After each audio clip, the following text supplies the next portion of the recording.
Mohon izin perkenalkan diri. Nama saya Yadamya Satria. Pada kesempatan malam hari ini saya berperan sebagai moderator dan saya juga menyapa bagi rekan-rekan dan teman-teman yang lain. Assalamualaikum warahmatullahi wabarakatuh.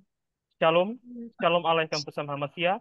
Swastiastu, Awik Namastu Namo Sidam, Namo Sang Yang Adi Budaya, Salam Budaya dan Salam Kebajikan, Hulun Pesuki Langgeng, Rahayu Rahayu Rahayu Sagung yang Dumadi. Pada kesempatan malam hari yang baik ini, selamat malam juga untuk TTW yang sudah boleh mengizinkan kami, mewadahi kami untuk mendiskusikan mengenai buku yang akan kami bahas dalam diskusi pada malam hari ini. Kemudian juga selamat malam juga untuk Ko Alex yang sudah menjadi pemateri atau pemantik diskusi pada malam hari ini. Juga untuk C. Silvi yang mungkin sedang dalam perjalanan ya, OTW. Lalu kemudian semua rekan-rekan teman-teman dari Quora, kiranya semua rekan-rekan teman-teman yang ada di Quora pada malam hari ini yang hadir, terima kasih sudah boleh datang sama-sama dengan kita di dalam diskusi pada malam hari ini. Dan juga rekan-rekan teman-teman dari kampusnya Koalex, yaitu Magister Kajian Sejarah S2 UNES Semarang.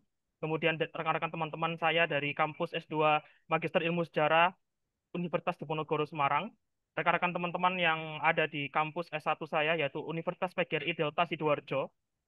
Dan juga rekan-rekan teman-teman yang lain yang dari komunitas Jiwanapura dan yang lain sebagainya yang tidak bisa saya sebutkan satu persatu.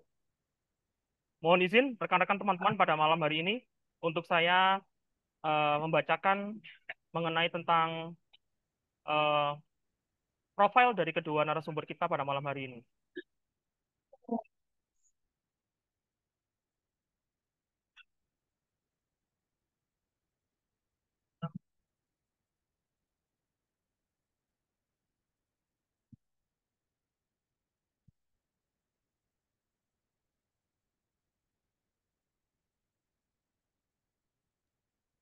Ya, baik. Yang pertama ada C. Sylvia Angelina. C. Sylvia Angelina ini merupakan salah seorang alumni dari Universitas Kristen Petra Surabaya dari eh, sastra Inggris atau sastra Mandarin beliau ini. Dan di sini beliau itu berperan sebagai guru les private untuk bahasa Mandarin dan juga bahasa Inggris. Di sini juga rekan-rekan dan teman-teman juga bisa melihat ya, pernah juga bekerja sebagai sekretaris dan staf ekspor impor PT Meko Insok Prima sepanjang di Sidoarjo. Kemudian yang kedua ada Financial Advisor PT Prudential Indonesia. Dan berikutnya sebagai penerjemah dan juru bahasa yaitu bahasa Inggris dan bahasa Mandarin di Indonesia. Nah, kemudian saya akan membacakan untuk profil yang kedua, yaitu pembicara kedua kita, yaitu Ko Alex pada malam hari ini. Beliau terlahir dengan nama Alexander Raymond atau Alex Chung sebagai nama penanya beliau. Terlahir pada bulan Februari tahun 1978 dan dulunya beliau sebagai eh, sarjana komputer lulusan dari Universitas Bina Nusantara Jakarta. Dan beliau juga selain menulis buku, melakukan kajian mengenai tentang peranakan Tionghoa, budaya peranakan Tionghoa, tapi juga beliau memiliki eh, kemampuan lain, yaitu dalam hal pengajaran kungfu. Dan sudah bisa ditebak bahwa salah satu buku yang diterbitkan oleh Ko Alex sendiri, itu adalah buku Melacak Jejak Kungfu Tradisional di Indonesia. Saya rekan-rekan teman-teman perhatikan di sini. Nah,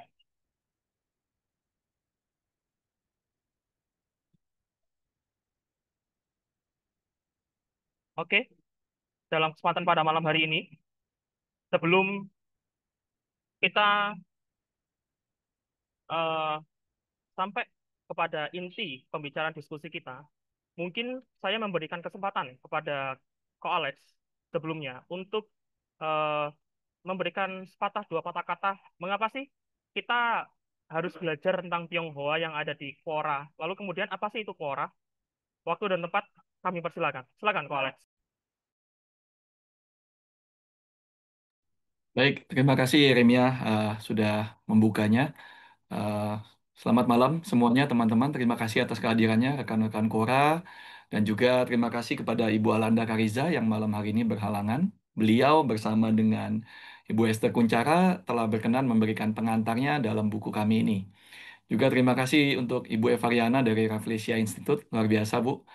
Rekan-rekan UNES, Teh Yuningsi, Mas Rudi, Mas Leo, dan lain-lain, Pak Kusni dan rekan-rekan dari Unibda, eh, Ahya Herianto, Bapak Budiman Tanajaya dari Aspertina, dan semuanya.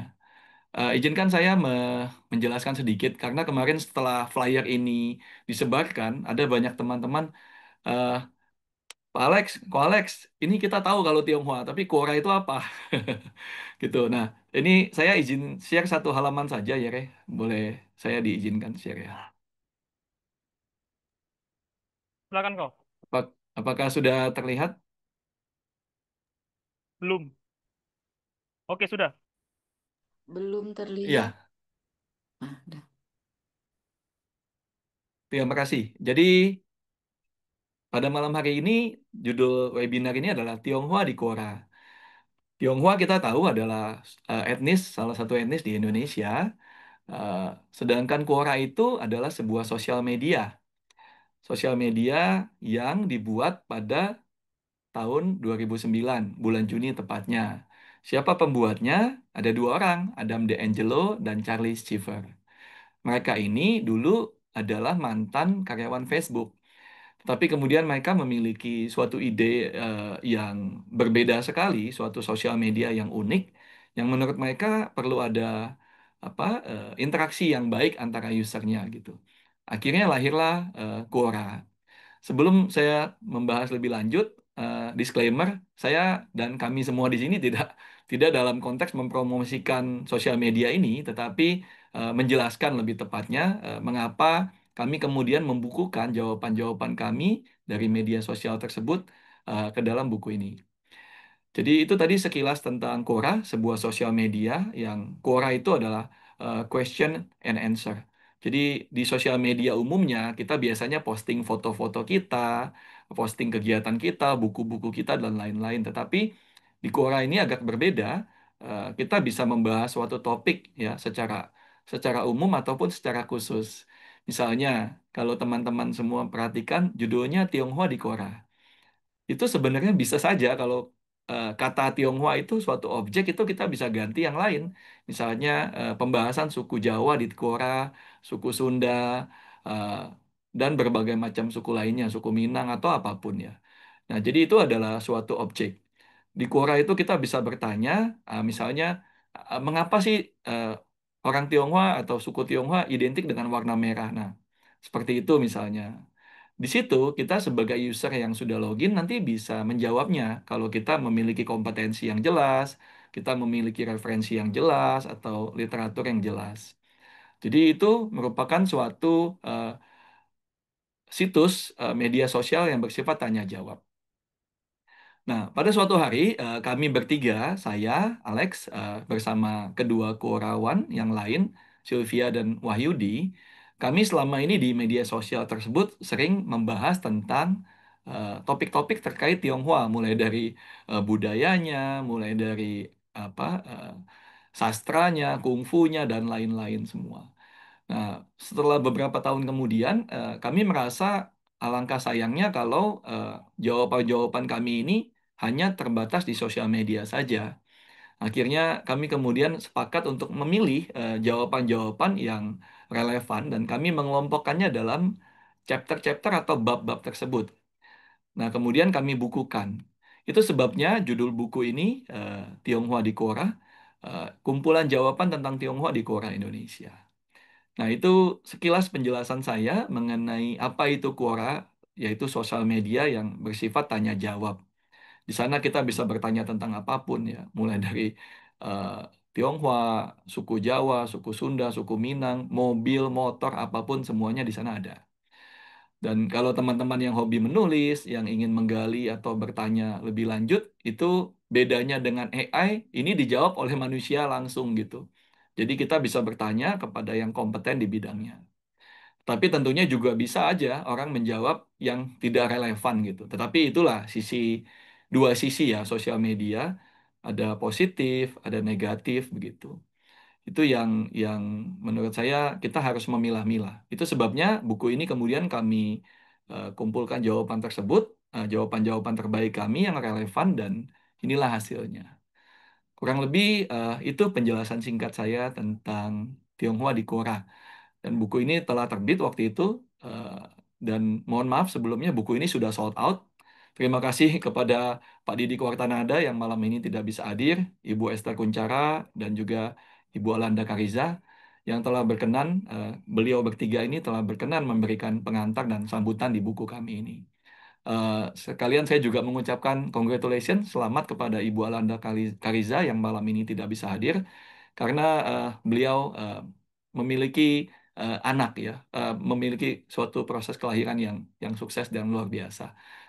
Terima kasih atas dukungannya. Demikian pembuka singkat dari saya, Yeremia dan Pertiwi. Saya kembalikan waktunya. Mungkin dari Sylvia sudah hadir. Terima kasih. Ya, terima kasih, Ko Terima kasih, Alex. Ko Alex. Nah, ini Oke, dia pembicara pertama kita sudah hadir, C. Silvi. Tadi sudah saya bicarakan ya untuk mengenai CV singkatnya dari C. Silvi. Sekarang setelah dibuka sedikit oleh Ko Alex, saya akan memberikan waktu kepada C. Silvi pada kesempatan malam hari ini. Karena di sini pembicaranya ada dua, mungkin nanti sekitar 15 menit kira-kira cukup, C? cukup, cukup. Oke, kalau gitu. Bentar, C, aku izin dulu untuk share screen dulu ya. Baik, baik. Terima kasih, Kak Yeremia.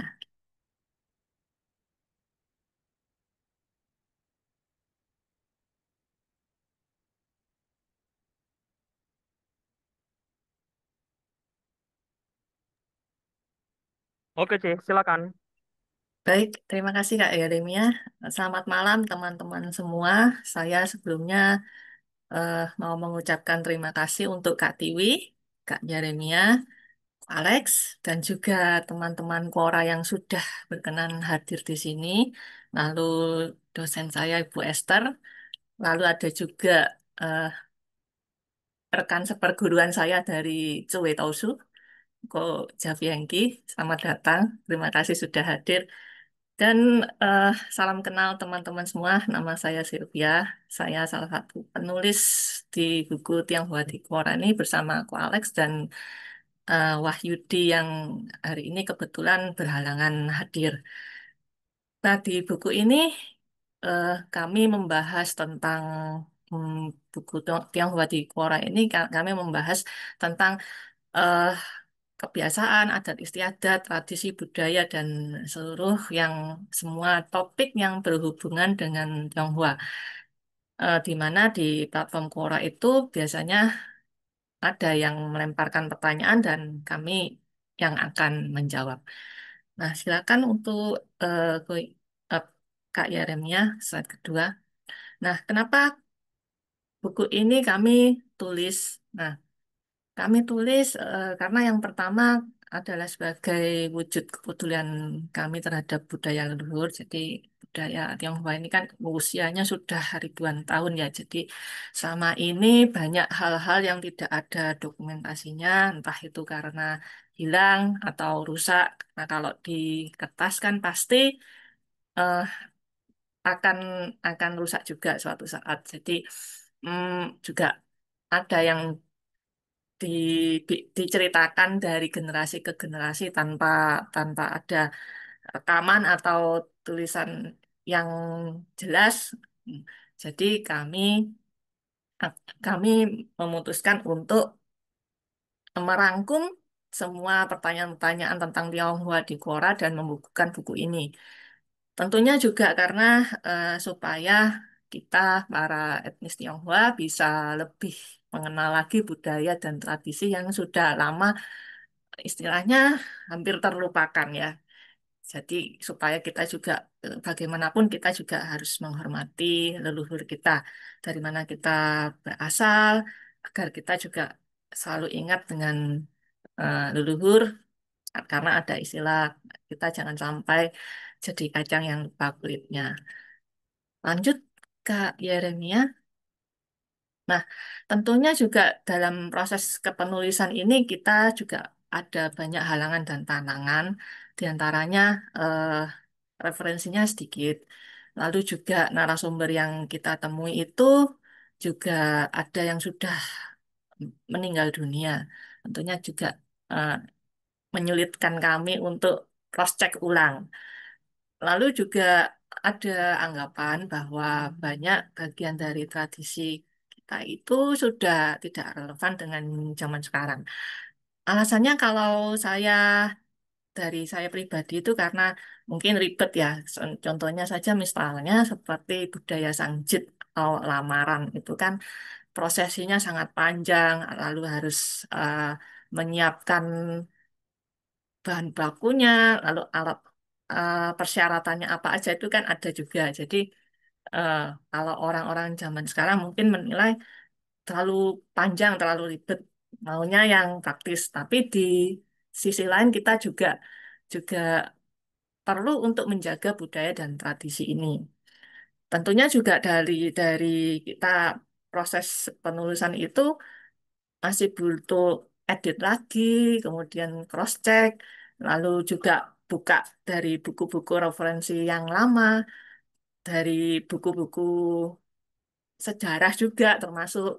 Jadi ini butuh kesabaran pastinya. Oke, berikutnya. Lalu berikutnya manfaat ini ada sudah kami rangkum. Yang pertama untuk mengetahui dan memahami sejarah, tradisi dan festival budaya Tionghoa, terutama di kalangan generasi muda.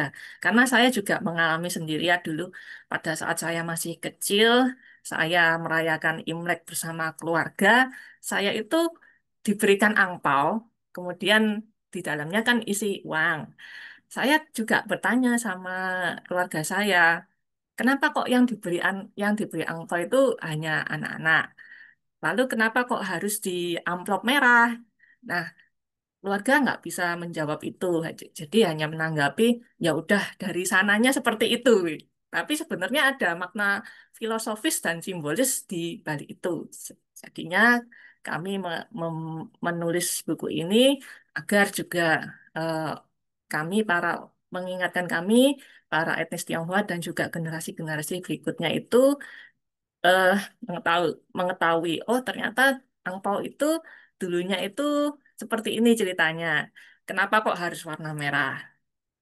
Dan kemudian juga menambah wawasan dan mengingat agar kita tidak lupa akan leluhur kita.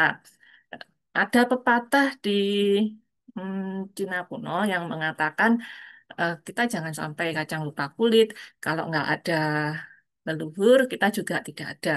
Jadi kita di sini juga mau menuliskan buku ini sebagai eh, arsip supaya tetap bisa budaya leluhur ini tetap bisa ada dan diturunkan dari generasi ke generasi agar juga nanti di berapa tahun berikutnya entah nanti sampai berapa dekade budaya ini tetap terus ada. Sehingga kita itu nanti kalau suatu saat kita juga sudah mulai menua, kita ditanya sama sama anak cucu kita, kenapa kita kok harus merayakan Imlek misalnya, atau kenapa kok Hari Raya Imlek itu setiap tahunnya nggak sama, nggak seperti Tahun Baru Internasional, Tahun Baru Masehi yang setiap tanggal 1 Januari. Nah, kita itu bisa menjawab pertanyaan-pertanyaan dari anak cucu kita. Memang kalau kita googling ya, memang itu semuanya ada. Tapi pastinya kalau kita bisa menceritakannya sendiri, kita bisa bisa tahu, tentunya juga anak cucu kita juga lebih respect. Berikutnya, Kak Yeremia, silakan. Nah, lalu di sini kita bisa merefleksikan bahwa kita sebagai generasi muda, para etnis Tionghoa juga eh, memang sudah jadi tugas kita bahwa kita juga harus melestarikan budaya dan tradisi kita supaya tidak lekang ditelan oleh zaman.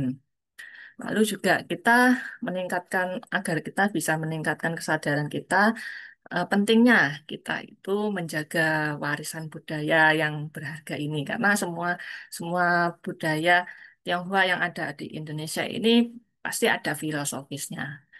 Kemudian juga pasti menjadi identitas dan ciri khas etnis Tionghoa di Indonesia sebagai bagian dari masyarakat kita. Karena bagaimanapun budaya eh, Tionghoa Indonesia itu unik, beda dengan budaya Tionghoa yang ada di Tiongkok daratan ataupun yang di negara-negara lain. Berikutnya Kak Yeremia. Nah, ini adalah eh, screenshot dari buku kami. Jadi di Quora, jika ada yang melemparkan pertanyaan tentang eh, segala sesuatu yang berkaitan dengan Tionghoa, maka ada yang menjawab. Sebenarnya ada banyak yang menjawab, tapi yang biasa menjawab pada waktu itu adalah saya, Walex, dan Wahyudi. Jadi kami bertiga sepakat, "Oh, kita bukukan saja yuk buku ini." Nah, ini adalah salah satu tangkapan layar yang dari draft buku kami. Contohnya ya pertanyaan-pertanyaan seperti bahasa Mandarin, kemudian eh, kuliner juga ada, lalu juga ada festival-festival.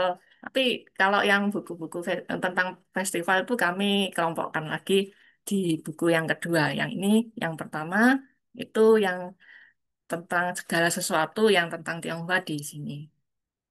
Kemudian Kak Yaremia, nah seperti contohnya juga legenda-legenda ini kita juga perlu tahu ceritanya. Sebentar lagi juga ada festival Mooncake Mooncake Festival nanti di bulan Oktober dan nanti di akhir Agustus ini juga ada Chinese eh, itu ya Chinese Valentine Day di akhir ini Agustus ini. Jadi di sini juga kami menuliskan tentang legenda-legenda yang ada di Tiongkok kuno. Salah satunya adalah legenda kelinci bulan ini. Demikian, sudah nggak ada ya. Oke, demikian presentasi dari saya. Terima kasih Kak Yeremia.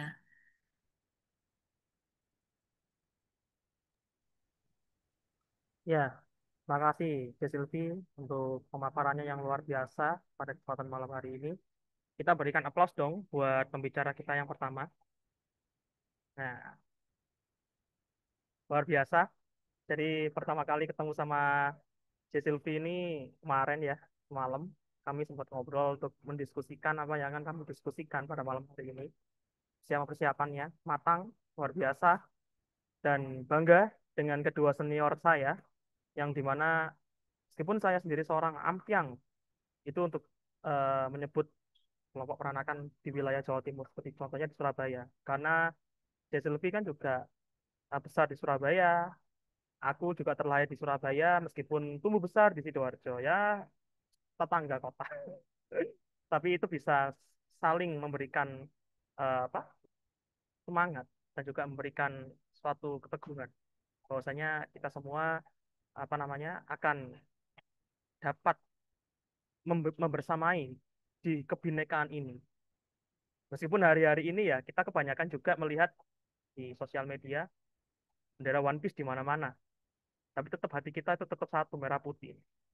Itu ya, Cik. Baik. Betul Sekarang sekali. untuk pembicara Berbeda-beda tapi tetap satu. ya, kalau dalam bahasa kawinya itu bineka bineka tunggal ika. Tanhana Dharma Mangkwa. Baik, kalau begitu sekarang saya akan berikan kesempatan kedua kepada pembicara kedua kita, yaitu Ko Alex Alexander Raymond atau Alex Chung. Silakan, Ko Alex. Waktu dan tempat kami persilakan. Terima kasih, Yeremia. Presentasi yang luar biasa ya, Sylvia. Ini semai saya ini. Terima Eh, kasih, Sesio. Konsep webinar saya pada malam hari ini, saya lebih memilih bersifat seperti Quora, question and answer. Tapi sebelumnya, sebelum melibatkan para peserta semua di sini, saya mohon izin untuk meminta komentar singkat dari apa Ibu Esther Kuncara, eh, jika berkenan Ibu untuk memberikan komentar singkat tentang perkembangan generasi saat ini terhadap penulisan sejarah ya atau terhadap dokumentasi sejarah yang terkait dengan jati diri mereka. Seperti kita ketahui saat ini sudah begitu banyak sosial media mulai dari Facebook, TikTok, Instagram dan lain sebagainya. Quora ini salah satunya. Mohon jika berkenan Ibu Esther mungkin bisa memberikan sedikit komentar singkat tentang ini. Terima kasih Ibu Esther. Terima kasih untuk undangannya. Ya, saya senang sekali bisa berjumpa di forum ini. Ya, sebetulnya ketika Anda meminta saya untuk menuliskan sesuatu waktu waktu itu, saya ini generasinya kan beda ya dengan anak-anak muda sekarang ya. Saya bingung, orang ini apa ya? Lalu saya tanya sana sini juga cari tahu. Jadi sampai akhirnya mengerti, oh gitu. Memang anak-anak muda sekarang ini kreativitas sungguh bagus. Jadi selalu mencari cara bagaimana supaya sesuatu yang tersembunyi itu bisa bisa dipamerkan ya, ditunjukkan. Jadi saya sangat menyambut apa kreativitas ini yang ingin menunjukkan eh, hal-hal hal apa saja yang ingin diketahui oleh eh, masyarakat umum. Jadi memang karena sifatnya itu sosial media itu sangat umum, jadi memang menarik karena kita jadi tahu, oh ternyata orang-orang itu ingin tahu tentang ini, tentang ini, tentang ini. Ya, mungkin memang dalam banyak hal harusnya memang perlu banyak penelitian dahulu apakah yang jawaban yang diberikan itu eh, cukup artinya dalam arti memenuhi syarat untuk dipakai sebagai jawaban. Memang sebetulnya bisa harusnya mengadakan penelitian yang lebih mendalam. Tetapi untuk model seperti ini, saya kira apa yang sudah diberikan di situ sudah cukup menarik untuk bisa diketahui oleh masyarakat umum yang bertanya. Jadi buku ini menarik dalam hal itu karena kalau terlalu mendalam pun mungkin tempatnya tidak di Quora ya, tempatnya bisa di lain jurnal atau apa gitu. Tetapi ini sudah cukup menarik dan juga jawaban-jawabannya itu singkat tetapi bisa memberikan memberikan apa tanggapan yang ingin diketahui oleh banyak orang.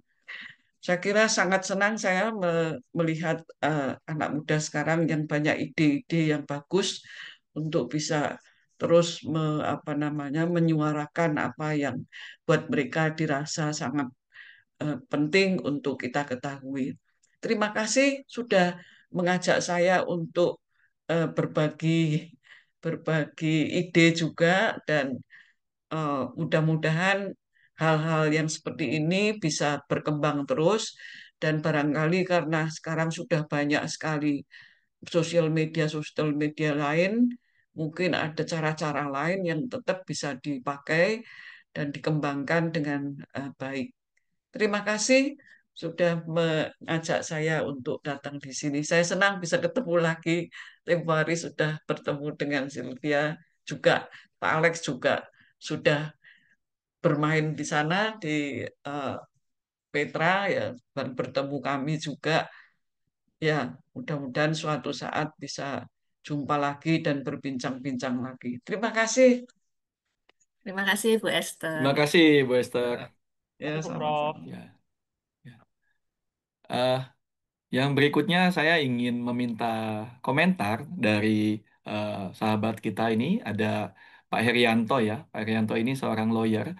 Tentunya pandangan atau sudut pandang beliau tuh tentang pemanfaatan sosial media dalam penulisan sejarah atau dalam penulisan topik-topik yang agak serius itu menarik ya untuk dikupas.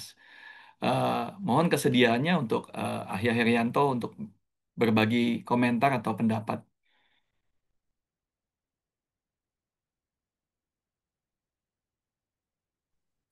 Terima kasih. Makasih sebentar ya. Penyalaan videonya kok nggak muncul ya? Sebentar. Eh, Sebentar. Em, Oke, oke, makasih. Selamat malam. Yang nggak ada istimewanya lah, saya sebagai lawyer bisa memberi pandangan khusus tentang medsos apa sih? Nggak ada istimewanya. Makasih. Paling saya mau bilang kelebihan buku ini atau ruang yang diisi buku ini sehingga menjadi sangat berharga adalah begini. Oh ya, makasih. Saya pertama kenal Alex tuh pada pertemuan pertama kenal dia itu dia memberikan saya buku ini. Jadi makasih atas buku ini. Nah, ruang penting yang diisi buku ini menurut saya adalah segala bidang ilmu pengetahuan itu ada genre penulisan quick reference-nya, ada bukunya. Misalnya contoh saya advokat, misalnya saya lawyer. Nah, hukum itu kan pasti ya bagi orang awam ya ribet lah gitu. Butuh ada buku quick reference bagi orang awam. Dan itu ada saja penulisnya. Kita ke Gramedia ada aja quick reference tentang buku, tentang hukum apa atau tentang seluruh hukum Indonesia secara umum gitu. Ada yang menulis quick reference hukum Indonesia untuk orang asing, misalnya ditulis dalam bahasa Inggris. Nah, bidang ilmu pengetahuan kalau bisa dibilang bidang ilmu pengetahuan ketionghoaan kira-kira gitulah yang bersifat quick reference dalam bentuk buku di Indonesia sepanjang saya tahu belum ada. Ini pertama dan satu-satunya. Jadi kerennya di situ. Betul, ini nyambung juga tadi yang Ibu Esther bilang. Betul kata Ibu Esther tadi bahwa bisa lebih dalam lagi. Tapi kalau lebih dalam, ya mungkin ruangnya bukan di situ. Pertanyaannya juga, pasar yang sama itu siapa yang mau membaca itu? Karena ini adalah pasar yang membutuhkan quick reference. Tapi kedua, juga ya udah nggak ada bedanya dengan yang lain gitu. Dia tidak mengisi satu ruang kosong. Ini kerennya buku ini adalah mengisi ruang kosong buku quick reference tentang ketionghoaan. Terakhir, hal lain yang mau saya bilang adalah paling kalau saya dengar dari Sylvia tadi, kok kayaknya motivasinya terlalu Chinese centric ya gitu. Terlalu Chinese centric. Maksud saya, siapa bilang bahwa ini untuk agar generasi muda Tionghoa mengingat ini itu? Ya untuk umum lah. Saya aja senang baca kok tentang kejawaan, tentang kebatakan. Orang Jawa, orang Batak yang sangat telaten nulis tentang kayak gitu. Dan seperti kata Alex tadi, itu ada juga di Quora gitu. Yang nggak masih hanya Jawa dan Batak, nggak hanya mesti suku-suku Indonesia, macam-macam. Suku Uighur ada. Orang tanya jawab di Quora. Ya saya baca juga. Saya senang. Siapa bilang hanya untuk suku Uighur itu sendiri, suku Batak itu sendiri, suku Jawa itu sendiri. Maksud saya, ayo berpikir secara lebih tidak kata di bawah tempurung gitu. Dan jangan terlalu merasa apa ya, self-centered gitu. Ya itu ilmu pengetahuan saja buat siapapun gitu. Dan untuk apalagi bahasa Islam bilang kalau manusia diciptakan untuk saling kenal mengenal kan, ya lebih baik lagi untuk saling kenal mengenal. Justru untuk yang non Tionghoa itu tidak kalah pentingnya untuk kenal mengenal gitu kan. Gitu aja sih, nggak perlu terlalu Chinese centric lah menurut saya. Ilmu pengetahuan aja, buku ya buku aja gitu. Ya, Oke, makasih gitu aja. Terima Makasih. kasih. terima kasih, Makasih, Kak. Ahya. Terima kasih Makasih. masukannya. Saya kembalikan ke moderator. Yeremia, silakan. Ya, baik. Terima kasih untuk Bu Profesor dan juga Pak Herianto yang sudah memberikan tanggapan mengenai tentang bagaimana sih kita berkiat di media sosial, termasuk juga dalam hal ini memberikan pertanggungan jawab, menjawab setiap kesalahan-kesalahan atau bahkan kekeliruan-kekeliruan mengenai tentang kelompok etnis peranakan Tionghoa. Bukan hanya yang ada di Jawa, tapi juga yang ada di seluruh lapisan masyarakat yang ada di Indonesia. Sehingga dalam hal ini, kajian ini cukup banyak diminati, dan bahkan pun sempat dikatakan juga, kalau tidak salah, bahwasanya almarhum Gus Dur juga mengatakan, jikalau tidak ada kelompok peranakan Tionghoa yang bersama dengan kelompok orang-orang Indonesia, tentunya kita tidak akan bisa juga untuk meraih kemerdekaan, atau bahkan mungkin ekonomi kita juga mungkin akan gonjang-ganjing. Apa yang dikatakan oleh Gus Dur, dan itu membuat suatu tanggapan atau bahkan mungkin pernyataan yang memberikan kepada kita, atau bahkan jawaban-jawaban yang sempat diberikan oleh rekan-rekan teman-teman dari Quora seperti Ko Alex dan juga Silvi, atau bahkan mungkin yang ada di dalam layar Zoom pada malam hari ini. Tidak usah berlama-lama, saya pada kesempatan malam hari ini akan membuka sesi Q&A atau sesi tanya jawab yang akan terbagi menjadi 2 kali termin. Nah, dalam hal ini, yang termin pertama saya berikan kesempatan kepada 3 orang yang raise hand. Di sini sudah ada, yang pertama ada Bapak Alusius Tan. Silakan untuk bisa memberikan tanggapan atau memberikan pertanyaan kepada kedua narasumber. Waktu dan tempat kami persilakan.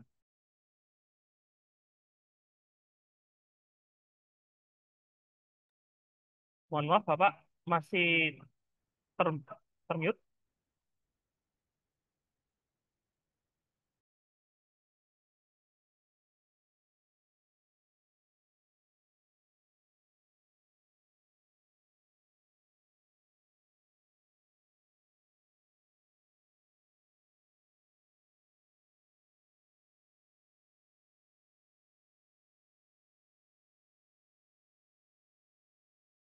Sepertinya suaranya masih termute, Pak Aloysius Tan.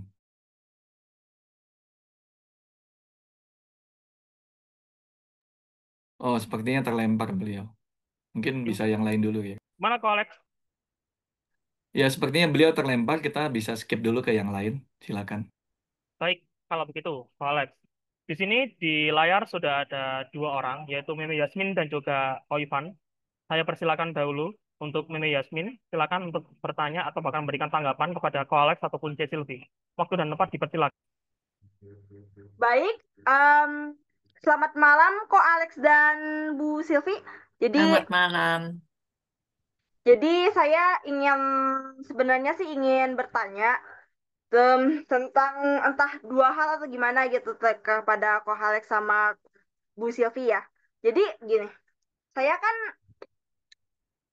sebenarnya itu ya suka banget sama sejarah pergerakan mahasiswa Tionghoa. Jadi seperti misalkan kayak kalau aktivis tuh kayak Suhokgi atau Arif Budiman atau Prof Arif Budiman ya atau Suhokjin ya. Nah, jadi dan juga saya ini juga lagi mempelajari tentang sejarah 98. Nah, 98. Nah, saya ini sebenarnya itu dari tahun 2023 baru tahu kalau misalkan sebelum terjadi penjarahan, kerusuhan dan sebagainya itu pemerkosaan Mei di bulan Mei waktu tahun 98 itu kan terjadi tragedi Trisakti ya.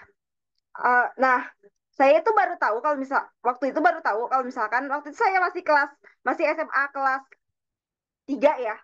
Jadi saya ini baru tahu kalau misalkan ada Tionghoa yang tembak waktu tragedi Trisakti. Namanya Koh Hendriawansi. Dan juga saya itu juga baru tahu juga di tragedi Semanggi 2 itu ada Tionghoa juga yang tertembak, tapi bukan dari Trisakti tapi dari UI, yaitu Koh Yan Huphap. Nah, pertanyaannya adalah apakah ada yang pertama nih. Pertanyaannya adalah apakah ada user Quora yang bertanya kalau misalkan tentang beliau gitu, tentang Ko Hendri ini atau Ko Hyun Hap. Nah, dan juga tentang kenapa di 98 tuh terjadi kerusuhan terhadap orang Tionghoa. Dan cuma orang Tionghoa doang. Kenapa bukan orang yang lain gitu? Karena saya itu waktu waktu kelas 3 SMA ini, saya kan pernah ajarin soal soal 98 ya. Dah juga pernah ada yang nanya teman saya, Bu, saya ingin bertanya, saya ini maksudnya guru guru sejarah saya, maaf ya. Jadi saya kenapa hanya orang Tionghoa doang yang yang mengalami diskriminasi gitu loh.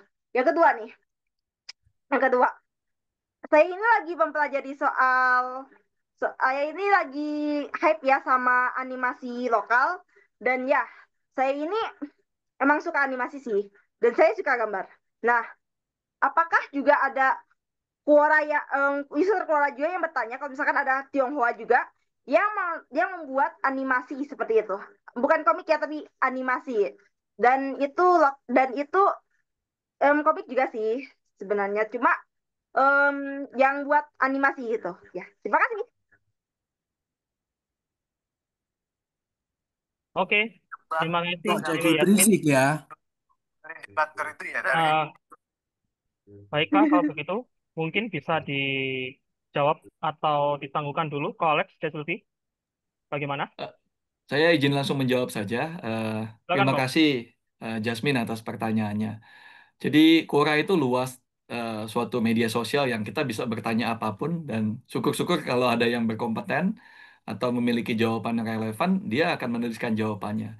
Tapi ada juga jawab pertanyaan yang sudah tidak ada yang menjawab lagi, sudah bertahun-tahun dibiarkan. Nah, itu banyak sebabnya. Jika sekarang kita masuk ke id.quora.com, itu misalnya kita mengetik keyword tadi nama korban kerusuhan Mei ya, itu Yap Yun Hap misalnya, kita mengetik itu keywordnya, kita hanya akan menemukan satu jawaban terkait hal itu. Jadi memang tidak semua hal ada jawabannya di sana. Beda dengan AI karena Quora ini memanfaatkan atau menggunakan user langsung ya, user manusia langsung yang ada orang yang bersedia menjawab, ada juga yang tidak. Saya setuju sekali dengan pendapat Ibu Esther tadi. Kita perlu mencantumkan bahwa Quora ini bagaimanapun adalah sebuah media sosial yang sifatnya bisa diisi oleh siapapun. Orang yang tidak paham pun bisa menjawabnya begitu. Dan ada bagusnya kita mencantumkan bahwa ini hanyalah sebuah referensi, seperti tadi dijelaskan oleh Pak Herianto, referensi umum. Jika ingin mengetahui lebih lanjut, menggali secara detail, kita perlu membaca langsung jurnal-jurnal ya, atau buku-buku sejarah yang bertemakan yang berhubungan dengan hal-hal tadi. Demikian Jasmine. Jadi pastinya ada banyak sekali pertanyaan dan bisa langsung ke websitenya. Syukur-syukur ada jawabannya. Tetapi ingat, itu bukan jawaban yang baku sebab perspektif setiap penjawab kan berbeda-beda mungkin dari sisinya mana dia menjawabnya. Demikian jawaban saya. Terima kasih. Terima kasih, Ko Alex. Desulfi, mungkin mau menambahkan? Silakan. Eh, saya setuju dengan Ko Alex ya. Jadi kalau di Quora itu juga banyak sekali pertanyaan-pertanyaan yang kita sendiri itu juga nggak tahu jawabannya. Karena ya itu tadi ada dokumen yang sudah nggak ada atau narasumbernya juga juga sudah meninggal dunia. Jadi ya pertanyaan-pertanyaan yang belum terjawab ya di situ terus belum ada yang bisa menjawab. Demikian. Ya, terima Baik, kasih Ko Alex dan juga Desulfi. Terima kasih juga Mi Yasmin untuk pertanyaannya. Tadi sepertinya baik. eh, Pak Alusius kan sudah bergabung bersama dengan kami. Mungkin Bapak Alusius kan mau memberikan tanggapan atau pertanyaan sebelum saya lemparkan kepada Ko Ivan Budiman. Silakan Pak. Selamat malam. Selamat Selamat Selamat malam. malam. malam. Saya Aluistan, Dokter Aluistan, tinggal di Belanda. Wah, selamat malam dokter. Iya, Wakora ini luar biasa ini. Menurut saya kalian dalam 10 tahun ini akan berbuat baik untuk Indonesia emas. Untuk Indonesia emas. Apa kalian setuju? Amin, amin, dokter. Jadi nanti saya akan jelaskan melalui email. Oke. Saya sekolah di St. Louis, Surabaya. Tahun 68 saya ke Belanda. Saya sekolah kedokteran sampai sekarang. Saya membimbing mahasiswa dari Universitas Amsterdam.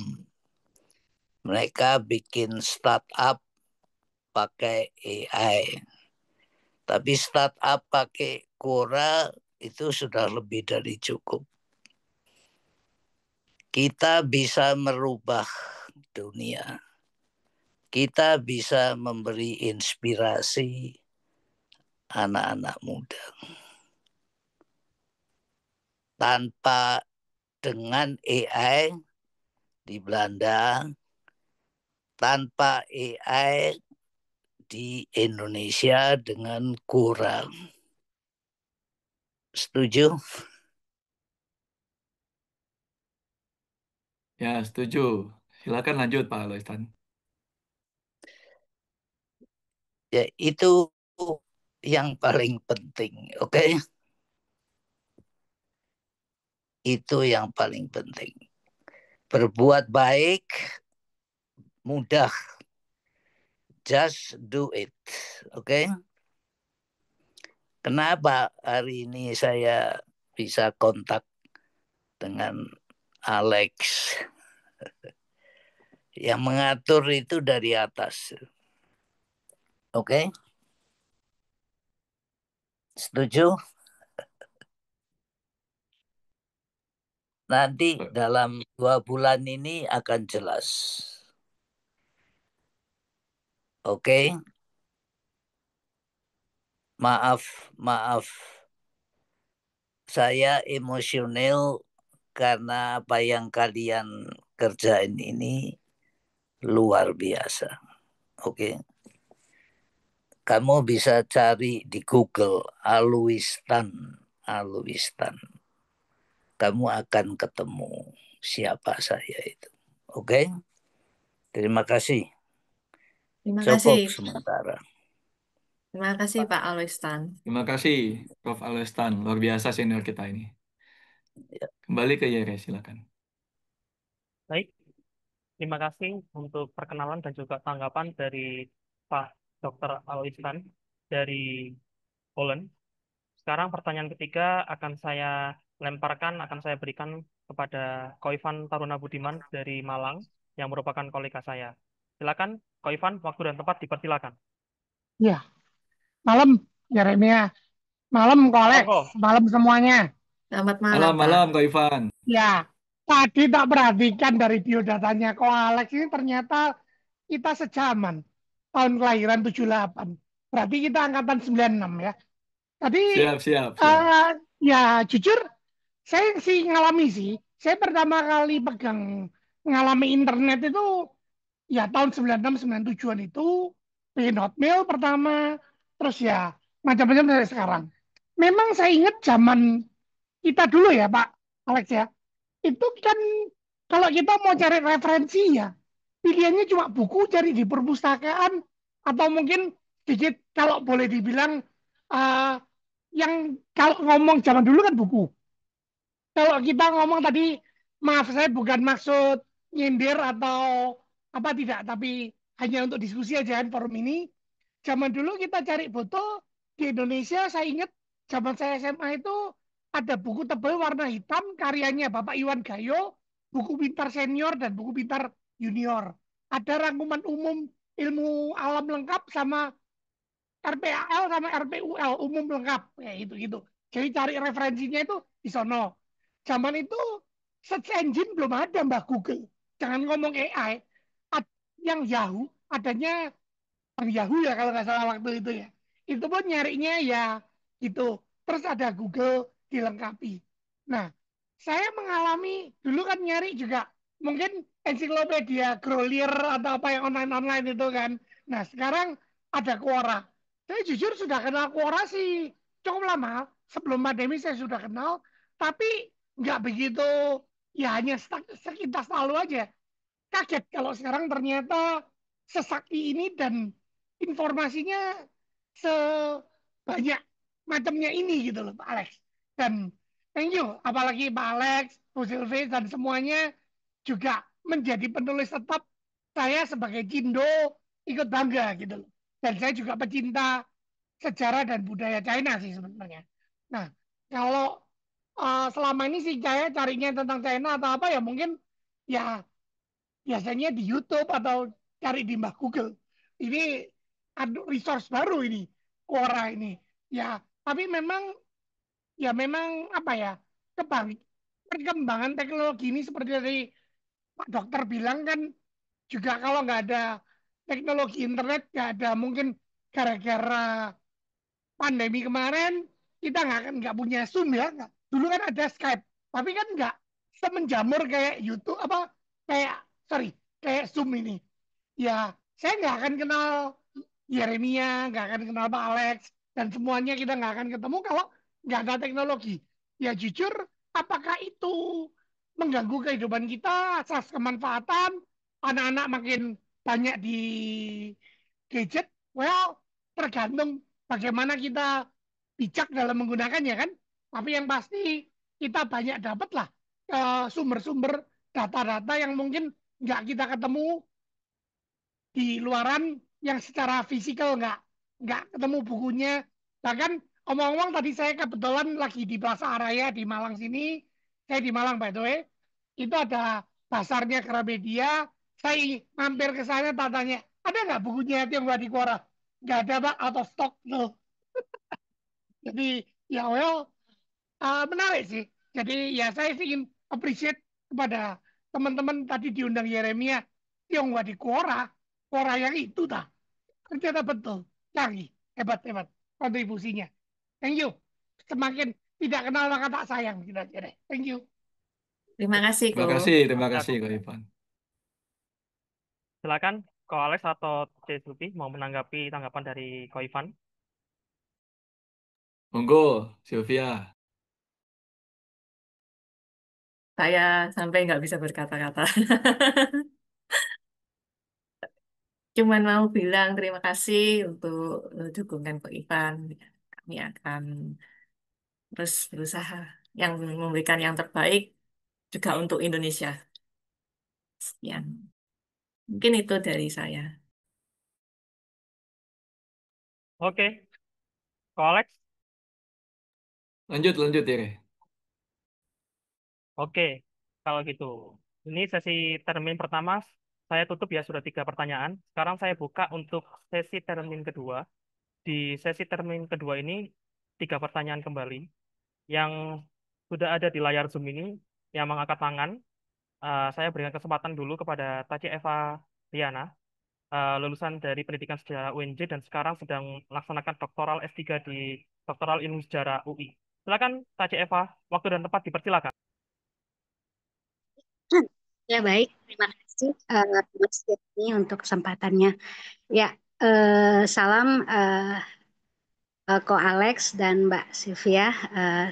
Saya Salam. sungguh ini merupakan apa ya? Awal saya terlalu memahami ini Quora apa sih gitu. Dan ternyata ini hal yang menarik dan ini saya baru tahu benar karena memang saya tidak terlalu apa namanya mengikuti ya sosial media.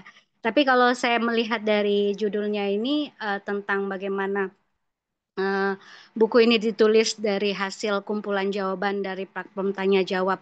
Ya, ini menjadi semacam hal yang menarik karena di sini menjadi sebuah ya informasi awal yang mungkin yang kalau kita cari di buku atau di ini kan lebih memang mendalam, tapi minimal untuk memberikan pemaparan awal bahwa ini terkait tentang bagaimana diaspora Tionghoa dipahami, dipertanyakan, bahkan diperdebatkan di ruang publik digital. Jadi saya sangat apresiatif dan terinspirasi sebenarnya dengan adanya platform ini gitu. Saya coba kulik tadi sedikit, dan tapi ada hal satu yang mungkin karena saya tidak membaca bukunya, mungkin bisa di-spill seperti apa isi buku ini, dijelaskan sedikit.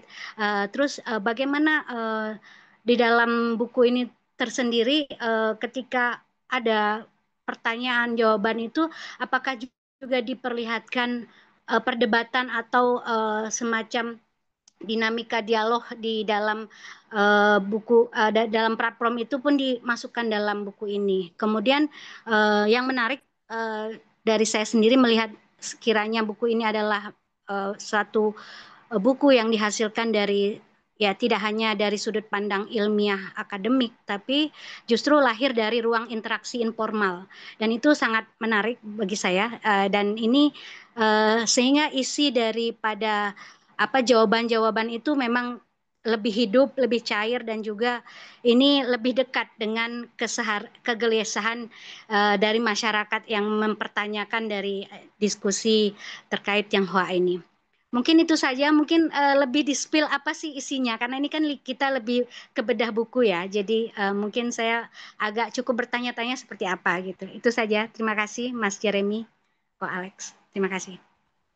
Terima Ayo, kasih, Terima kasih, Eva. Bu Bu Eva. Eva. Silakan untuk Sylvie atau bahkan mungkin Ko Alex untuk memberikan jawaban dan tanggapan, karena tadi di pertanyaannya tadi Eva ini mengenai tentang isi buku.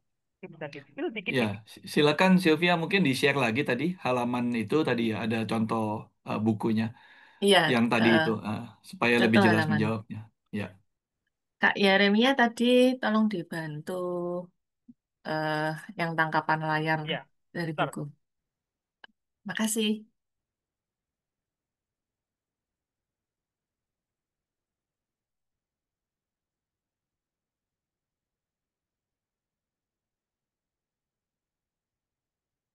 Nah, seperti ini Kak Eva. Jadi ada yang bertanya, contohnya berapa lama yang dibutuhkan, waktu yang dibutuhkan kalau mau belajar bahasa Mandarin.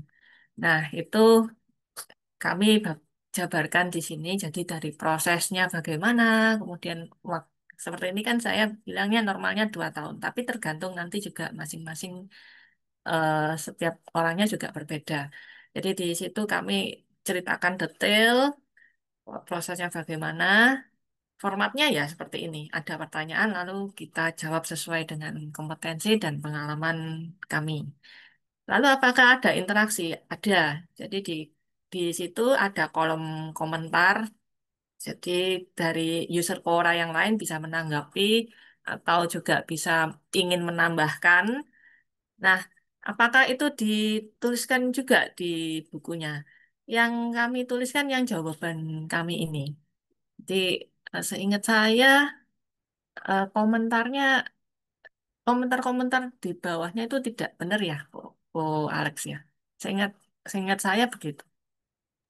iya, saya izin Hmm. menambahkan. Jadi di dalam buku kami hanya menampilkan pertanyaan dari para user Quora, lalu kami menjawabnya. Nah, jadi di bawah jawaban itu setiap user boleh juga bertanya-tanya lagi lebih lanjut kalau dia kurang jelas di kolom komentar. Nah, ada beberapa jawaban yang diberikan komentar yang bagus, kami masukkan ke dalam buku ini.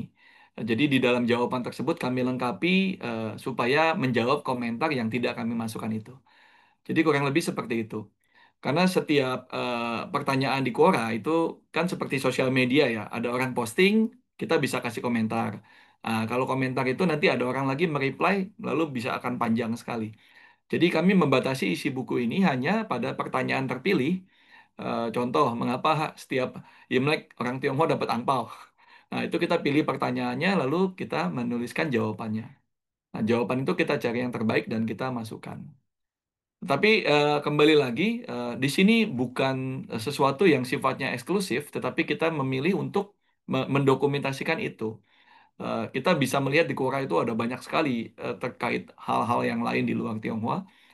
Saya pernah lihat atau teringat saya ada juga user Quora lain yang membukukan jawabannya dia ke dalam satu buku.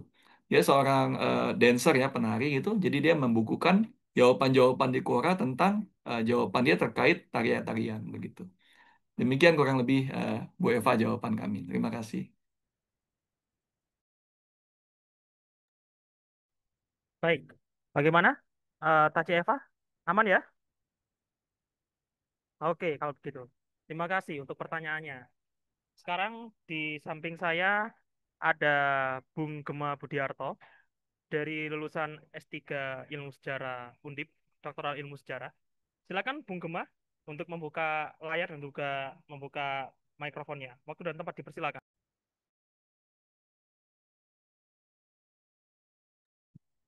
Masih Oh iya ya, udah bisa dengar ya?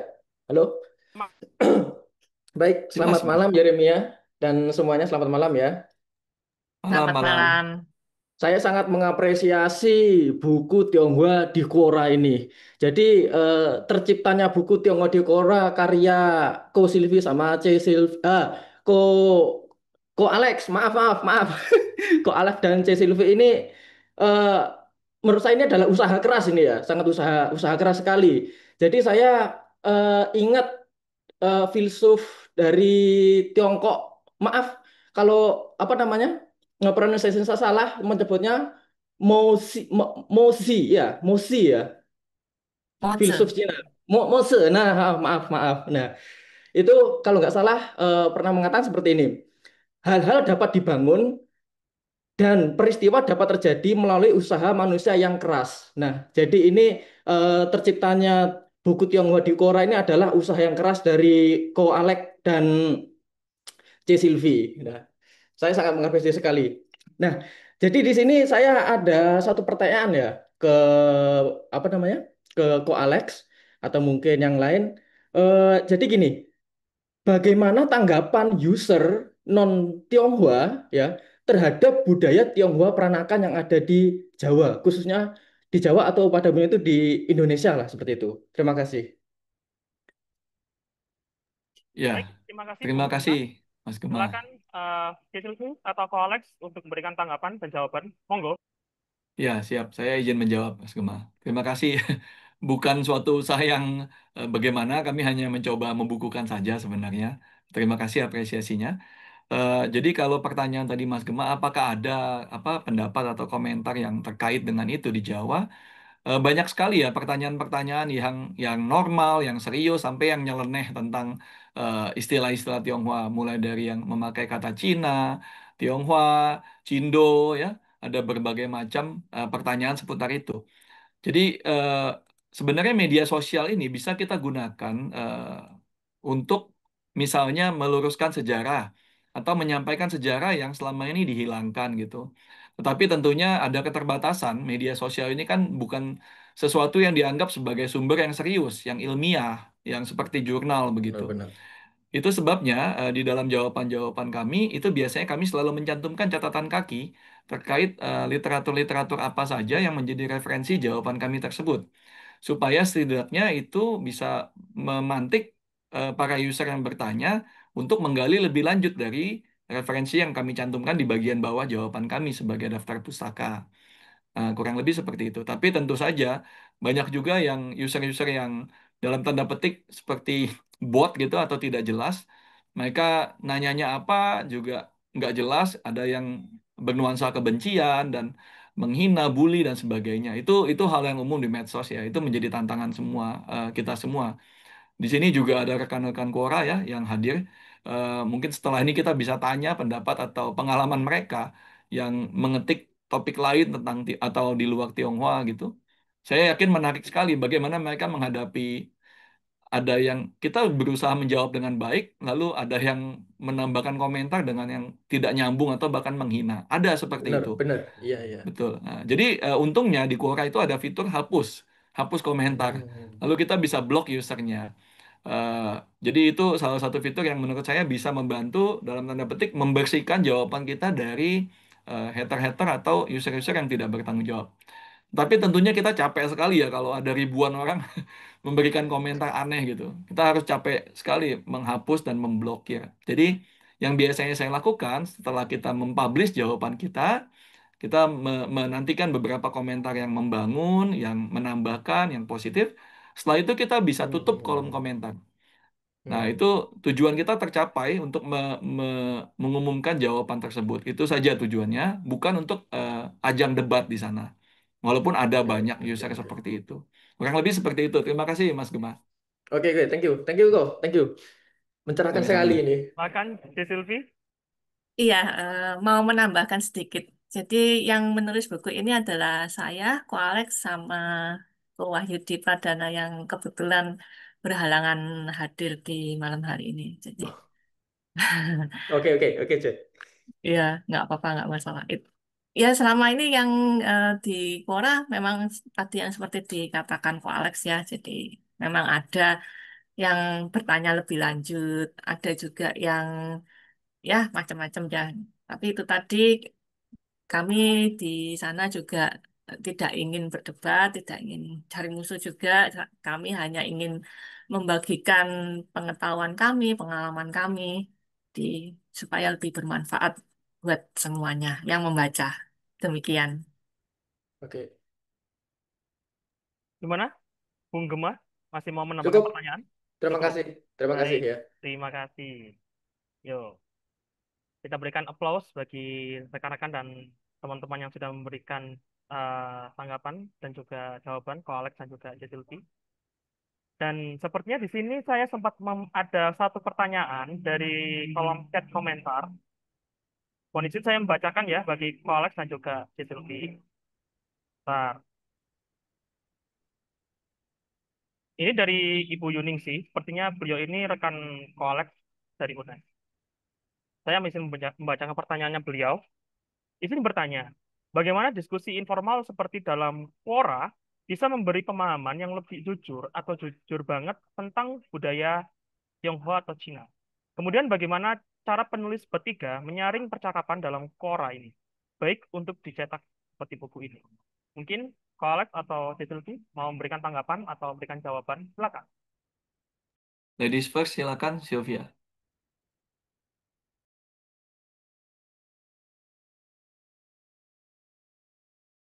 Sylvia, Bentar agak silakan. macet di tempat saya. Oke. Diskusi informal dalam Quora bisa memberikan pemahaman. Eh, Masih menyambung yang tadi ya. Jadi kami memberikan menjawab dengan berdasarkan apa pengalaman kami, apa yang kami pernah ketahui, dan juga dari buku-buku referensi yang kami punya, yang kami juga dapatkan. Nah, memang kalau kalau eh, di fitur komentar itu ada yang sudah mulai bully, itu itu kami langsung hapus atau juga bisa eh, kalau memang mengganggu ya terpaksa kami blokir. Itu yang cara yang saya lakukan, itu yang kami juga lakukan. Terima kasih. Saya izin menambahkan jawaban dari Sylvia tadi. Jadi, kalau pertanyaannya memberi pemahaman yang lebih jujur. Memang jujur ini kan relatif ya. Tapi kalau dalam konteks kami, juga saya misalnya dalam menjawab itu memang menggunakan segi etnografis atau pengalaman pribadi. Misalnya ada beberapa jawaban terkait apa sentimen rasialis gitu yang berdasarkan pengalaman kami menuliskan jawaban pengalaman kami seperti sebagai seorang keturunan Tionghoa di Indonesia, bagaimana sulitnya waktu itu membuat KTP sebagai bukti bahwa kami warga negara Indonesia. Itu kami jabarkan secara detail pengalaman kami, apa yang kami rasakan, apa yang kami hadapi, begitu. Juga kami menuliskan dari para narasumber pada waktu terjadinya kerusuhan Mei 98. Kita mewawancarai narasumber-narasumber itu, apa yang terjadi berdasarkan saksi mata, lalu kami tuliskan jawaban tersebut. Jadi untuk dalam kadar kejujuran tentunya relatif, tapi yang bisa kami sampaikan di dalam jawaban kami sifatnya dari sisi yang kami alami, dari kami kecil, dewasa, dan juga terkait berbagai macam hal, mulai dari kesenian, budaya, tradisi, bahasa, dan berbagai macamnya di dalam buku itu. Jadi di dalam buku ini nanti jika nanti teman-teman bisa mendapatkannya, mudah-mudahan nanti akan dicetak ulang lagi itu ada beberapa bab. Setiap bab itu misalnya membahas tentang kesenian, bahasa, tokoh, eh, budaya, tradisi dan lain-lain. Bahkan hingga kuliner pun ada satu bab tersendiri. Kadang-kadang di Quora ada user yang tanya apa, saya apakah mie itu makanan dari Tiongkok asli begitu misalnya. Nah, kita jawab di sana lalu kita masukkan seperti itu. Demikian jawaban saya. Terima kasih Teh Yuningsi sudah bertanya. Makasih Bu Yuningsi. Dan menyambung juga dari pertanyaannya Bu Yuningsi atau bahkan tanggapan dari Ko Alex. Ini Ko Ivan Taruna Budiman sempat tanya nih kok, dan juga Cek Lutfi, gimana nih cara dapetin bukunya nih? Tadi kan sempat dibilang sold out ya. Gimana nih tanggapannya? Iya benar, Iya, iya, iya, iya. sold Betul, out. betul. Uh, Nanti mungkin dalam waktu dekat kita akan coba hubungi penerbitnya untuk cetak kembali dan bisa didapatkan di apa toko-toko online ya seperti uh, toko orange dan toko hijau gitu. Jadi saya nggak usah sebut merek. Ya, terima kasih. Oke, ini ada pertanyaan Ko Alex sama Cek Lutfi. Aku izin membacakan di kolom komentar ya. Selamat malam Koko dan Cici. Saya Yin Kaijun, mahasiswa UNER yang asli dari Chungkwo. Saya ingin tanya bahwa hari-hari ini ada lebih banyak bangunan dan spot turis yang berbudaya Tionghoa, seperti Shanghai Park di Surabaya dan Pantai Indah Kapuk di Jakarta. Apakah perkembangan seperti ini akan menjadi tren, atau apakah situasi ini memiliki keterbatasan? Pertanyaan yang berikutnya adalah perhubungannya antara keyakinan atau agama yang berbeda dan budaya Tionghoa yang sama. Karena orang-orang Tionghoa di Indonesia beragama berbeda. Terima kasih. Dan itu mungkin bisa ditanggapi atau dijawab oleh CC dan juga Koko. Silakan. 谢谢 In 哥哥，欢迎，selamat datang untuk eh, Kak ini ya check in Kaijun.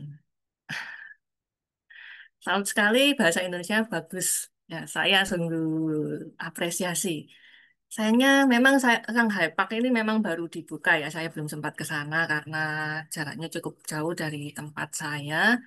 Kalau dari kacamata pribadi saya itu tempat-tempat seperti ini ya yang seperti Peak di ataupun Shanghai Park itu memang ada ada dibuat di situ sebagai kas ikonik ya seperti di Pecinan. Nah, setiap kota di setiap wilayah itu kan memang ada kawasan Pecinannya. Jadi kalau dari sudut pandang saya pribadi seperti itu.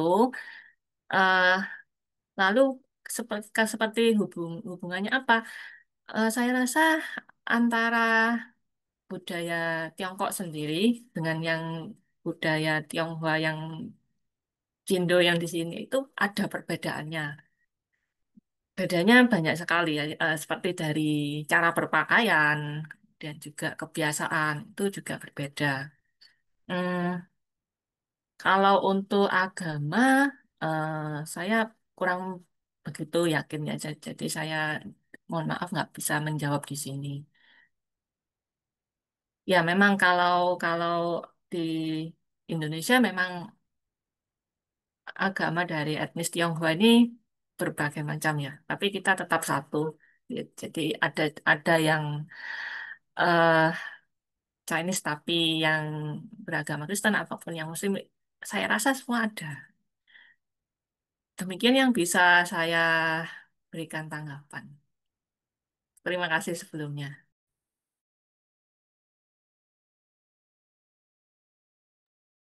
Ya, Silakan terima Prof. kasih Sylvia. Ya, saya izin menambahkan Yin Kaijun, Xie mahasiswa UNER ini luar biasa ya dari Chungko. Iya, Eh, karena saya belum ke Shanghai Park, saya belum ke Shanghai Park, jadi belum bisa nanggapin. ya, karena kalau saya domisili di Jakarta, jadi saya akan menjawab dari yang tadi pertanyaan tentang perkembangan spot turis bernuansa Tionghoa ya, seperti Peak itu. eh, dalam pengamatan saya itu memang menjadi tren, tetapi tidak di seluruh area Jakarta, hanya di kantong-kantong yang dikenal sebagai daerah-daerah yang banyak komunitas Tionghoa yang domisili di sana. Dan menurut saya itu seharusnya juga tetap menjalin akulturasi dengan budaya Indonesia. Jadi tidak terkesan eksklusif. Tetapi memang tentunya dari developer-developer tersebut punya target market spesifik ya untuk spot-spot ini. Yang tentunya menurut saya juga berlandaskan nilai ekonomi. Jadi saya cukup bisa memahami mengapa mereka kemudian membangun ada patung naga, ada gapura-gapura bernuansa Tiongkok, dan makanan kuliner-kuliner Tiongkok gitu. Lalu mereka juga mengundang barongsai, pertunjukan naga, wayang potehi untuk tampil di spot-spot turis itu.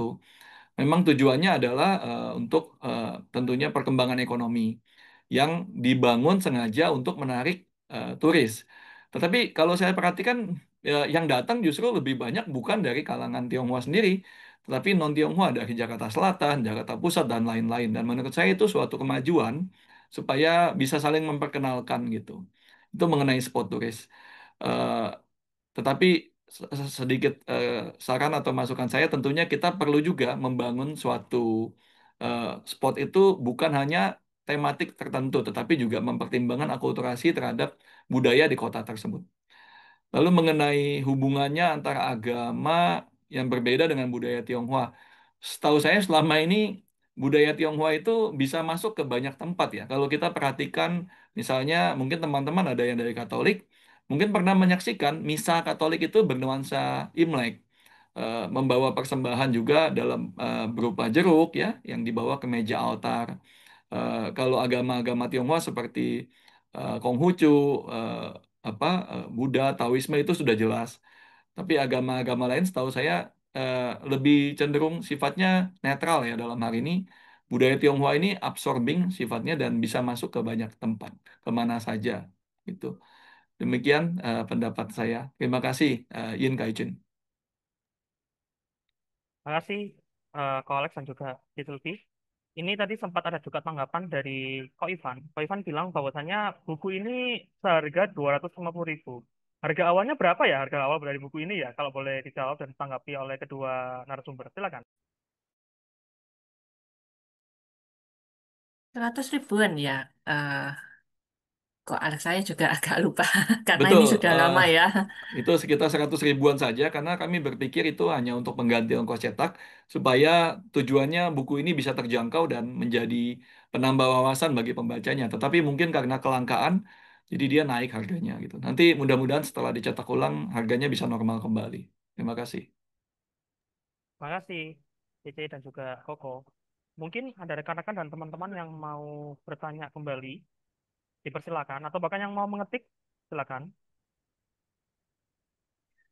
Ini Oh di ya, kolom chat ya, Yeremia ya. Saya berterima kasih ini ada rekan saya dari Quora, beliau juga Quorawan, Mas Arung Segara, menjawab tentang pertanyaan Mbak Yuningsi tadi gitu. Terima kasih jawabannya Mas Arung Segara. Mungkin kalau mau terima kasih. memberikan komentar secara suara juga dipersilakan ya Mas Arung. Terima kasih.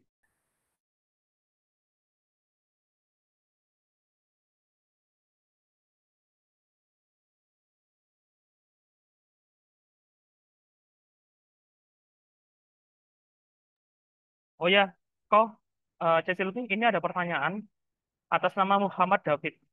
Perkenalkan saya Muhammad David. Izin bertanya, untuk kelanjutan seri Tionghoa di Quora ke buku ini berisi pengenalan budaya melalui buku. Terima kasih. Silakan ditanggapi. Ya, terima kasih untuk Kak Muhammad David. Buku Tionghoa di Quora ini adalah buku yang pertama dan yang kedua adalah festival festival Tiong festival Tionghoa Eh, di perayaan perayaan, apa kok ya perayaan perayaan Tionghoa ya di oke Indonesia ya. perayaan Tionghoa di Indonesia mohon maaf ya jadi ada kelanjutan dari buku ini tapi bedanya yang buku yang kedua itu adalah buku yang kami tulis bertiga jadi bukan lagi mengambil pertanyaan dan jawaban yang dari Quora demikian. Silakan kok. Ya, jadi waktu itu setelah buku Tionghoa di Quora ini terbit dan sambutannya baik gitu, lalu kami memutuskan untuk membuat suatu buku yang mengulas lebih dalam spesifik tentang perayaan Tionghoa di Indonesia, mulai dari Imlek, Cap Gome, Cioko, dan seterusnya begitu. Karena menurut kami itu yang banyak ditanyakan dan itu harus dibahas lebih dalam dalam satu buku terpisah gitu. Tapi itu sudah tidak berdasarkan Quora lagi. Memang itu niat kami supaya apa yang kami rasakan, yang kami dapatkan pengalaman etnografis kami bisa kita bagikan tentang Imlek dan seterusnya budaya atau perayaan-perayaan Tionghoa di Indonesia. Demikian. Baik, terima kasih Sulfi dan Ko Alex. Ini tadi sempat ada yang bertanya kepada saya, Sulfi dan Ko Alex, tapi melalui direct message.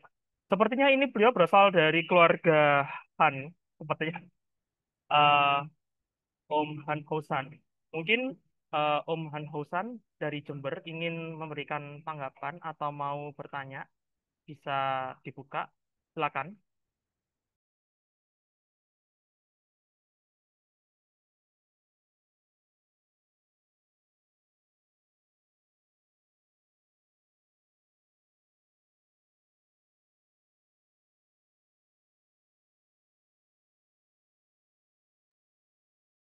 Masih belum ya?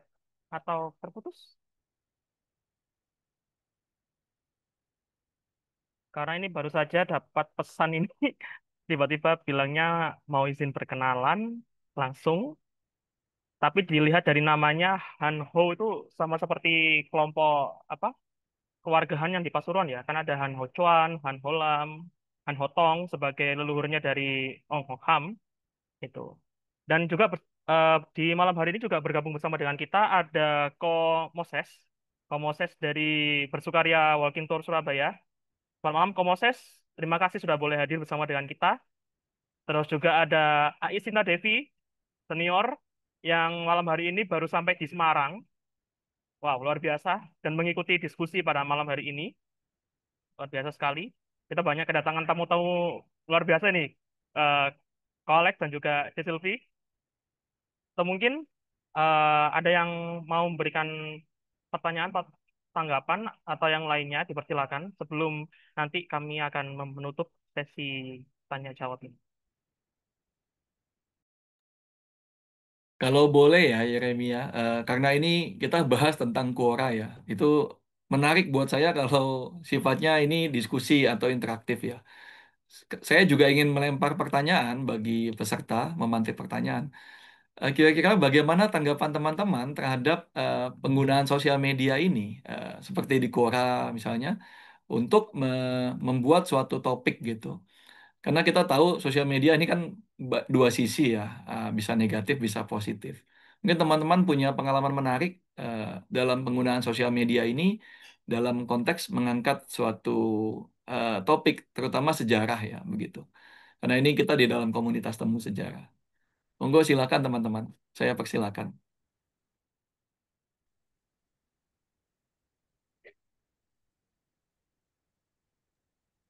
Mungkin Mas Gema, Ibu Eva, atau Pak Budiman dari Aspertina, silakan. Pak Budiman, saya menantikan ya, karena menurut saya ini menarik sekali ya, pengalaman-pengalaman seperti ini. Bagaimana kita berinteraksi di media sosial untuk mengangkat suatu topik, seperti kita melihat belakangan ini justru banyak hal negatifnya, ada hoax yang berseliweran, bahkan terkait Tionghoa aja banyak yang ngaco gitu, tidak semuanya itu betul gitu. Kita perlu menyaring dan filter. Silakan, monggo.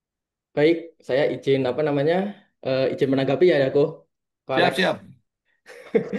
Jadi tadi kan temanya ini kan apa namanya di media sosial kan Ko ya, ya ya perdebatan atau diskusi di media sosial tentang sejarah. Ya kalau pengalaman saya sendiri ini kalau debat ya diskusi di media sosial itu agak cukup menguras emosi sebenarnya. Gitu. Ya kayak gimana ya? Kita apa namanya? Kita menjelaskan tetapi di situ itu penjelasannya itu sangat sangat apa namanya ya? Ya bisa dibilang itu kurang faktual seperti itu. Tapi ingin memaksakan pendapatnya. Nah, contoh kemarin, kemarin ya, beberapa waktu yang lalu itu kita itu saya itu berdiskusi dengan seseorang di media sosial ini di Instagram. Nah, dia itu menjelaskan tentang apa kemarin itu ya? Tentang sejarah memang ya, tentang sejarah lah ini. Itu itu penjelasannya itu cukup meyakinkan kalau saya tanggapi itu penjelasannya meyakinkan sekali. Tapi pada waktu saya apa namanya pesan saya kirim pesan langsung, nah dia nggak jawab beberapa waktu itu nggak jawab sama sekali. Terus tanya terus pertanyaannya, maaf saya itu nggak bisa sebenarnya. Nah jawabannya akhirnya di situ. Jadi gimana ya? Kalau diskusi di media sosial itu sebenarnya itu ya seperti yang Ko Alex katakan tadi ada positifnya, ada negatifnya. Yang positifnya itu mungkin bisa kita ambil kalau penjelasannya itu masuk akal, mungkin penjelasannya itu berdasarkan fakta-fakta atau temuan-temuan, data-data, nah seperti itu. Nah, tapi yang diskusi yang negatifnya ini yang agak-agak nguras emosi. Biasanya itu negatifnya ini ke arah sejarah yang cenderung apa ya kayak maaf kayak menghina menghina kelompok menghina golongan dan lain sebagainya seperti itu. Nah itu yang saya alami selama ini kalau berdiskusi tentang sejarah. Monggo yang lain, terima kasih. Terima kasih Mas Terima Gema. kasih tanggapannya, Bung Gema. Silakan kok, silakan sih. Langsung lanjut, kita mau dengar pendapat dari Bu Eva. Oh ya, silakan tadi Eva. Ya, baik. Berdasarkan pengalaman saya, penggunaan media sosial untuk kita berdiskusi sebenarnya itu sangat menarik sebenarnya. Menjadi pemantik kita untuk mendapatkan informasi-informasi awal, bahkan kita bisa berinteraksi dari beragam latar belakang, dimanapun orang yang kita bisa terkoneksi. Bahkan kalau saya terkait dengan penelitian sejarah, bahkan saya menemukan sumber-sumber yang mana ternyata disimpan secara personal, mereka punya data-data atau referensi yang saling akhirnya memberikan penguatan terhadap kajian atau topik yang kita akan bahas. Tapi memang ada negatifnya adalah ketika hal-hal yang masih kontroversi, yang masih penuh perdebatan dan memang belum ada data yang kredibel, itu yang mungkin harus memang perlu ada seleksi lagi gitu. Dan tapi untuk bagaimana kita mempromot atau mengangkat satu topik kajian khususnya dari saya sendiri kalau pribadi itu terkait dengan sejarah di Bengkulu itu kan sangat minim sekali sumber gitu. Tapi dengan adanya interaksi global secara apa ya, ibaratnya kita menjangkau semua orang dari berbagai penjuru tanpa batas seperti itu malah mempermudah kita mendapatkan sumber-sumber yang kadang kita tidak bisa dapatkan secara ini. Itu positifnya. Tapi memang dari segala sumber itu kita harus lebih selektif lagi, lebih melihat ke kritis terhadap sumber-sumber yang diberikan atau jawaban-jawaban yang diberikan. Mungkin itu sih dari saya pribadi. Ya, terima kasih Bu Eva. Terima Luar kasih, biasa. Pak Eva. Ini ada Bu Esti, silakan Bu Esti. Ya, selamat malam. Maaf nggak buka ini. Saya baru sampai di Jakarta dari Surabaya. Eh, Jawabannya terlalu luas ya. Jadi kalau saya amati, kalau generasi muda sebetulnya ada apa ini sosial media itu mampu membuka ruang untuk dialog ya. Pada anak muda itu muncul satu destigmatisasi ya. Jadi mereka bisa melihat orang Tionghoa itu positif dan melihat bahkan naksir orang Tionghoa itu sudah menjadi terbuka gitu sih dengan munculnya istilah Cindo ya, Cina Tionghoa, Indonesia. Indo, ya, Cina Indonesia. Jadi tergantung sebetulnya generasinya. Nah, kalau pada generasi tua itu yang apalagi yang terluka, yang punya trauma-trauma itu, justru kalau bercakap-cakap dengan orang-orang yang punya pengalaman Tionghoa baik dari orang Tionghoanya sendiri maupun dari luar, baik itu traumanya itu diwariskan atau trauma yang dialami sendiri, itu apa berbicara di ruang yang cepat dan tidak ada refleksi ini berat ya karena emosional. tidak ada ruang untuk mau mendengarkan yang lain. Itu kenyataan yang saya lihat. Tapi kalau dilihat dari teori, sebetulnya kalau tidak ada virtual komunikasi lewat virtual, dugaan saya kerusuhan terhadap Tionghoa itu terjadi ya. Karena gejalanya nampak dari satu komunikasi yang intens tentang morowali, tentang PIK, tentang rempong dan sebagainya, dan kebencian itu emosi mengental yang diwariskan itu masih ada. Tapi dengan adanya konstelasi politik yang berubah dan juga adanya media sosial, sehingga tidak meledak menjadi satu kerusuhan, tapi emosi